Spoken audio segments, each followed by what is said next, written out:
You all for being here to answer our questions again today. Mr. Blair, since the bill was introduced and throughout the committee hearings, we heard from some people how cannabis is far less dangerous than alcohol. But that notion is really not reflected in Bill C-45. For example, penalties are way harsher having 6 grams of cannabis in a bag than 6 bottles of beer. So if cannabis is so much safer than alcohol, why are the punishment for youth so much harsher with cannabis?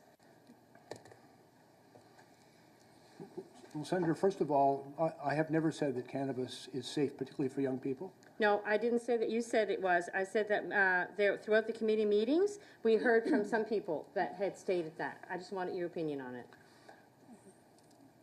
Senator, we're transitioning from a century-long system of criminal prohibition that the overwhelming majority of Canadians have begun to ignore, but it had enormous consequences for individuals who were caught in possession as a result of some youthful indiscretion.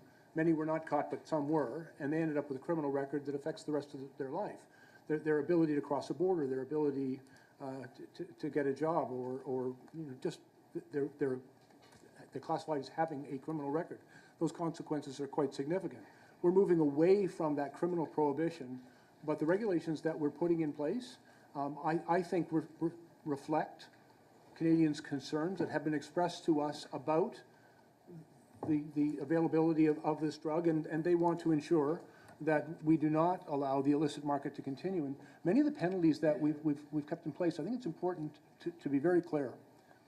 We are creating a system of strictly regulated production and distribution of cannabis, and any cannabis outside of that strict regulatory framework, so illegal production remains a serious criminal offense.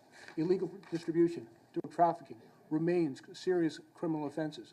Import exportation, not under ministerial license, but by criminals, remain serious criminal offenses.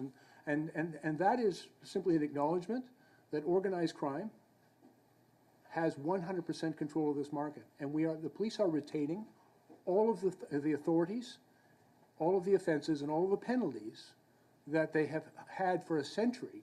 But we are adding a new element of competing with organized crime by giving them a competitor in the marketplace so that adult Canadians can make a different choice, can make a legitimate, healthier, lower risk choice than the one they currently have.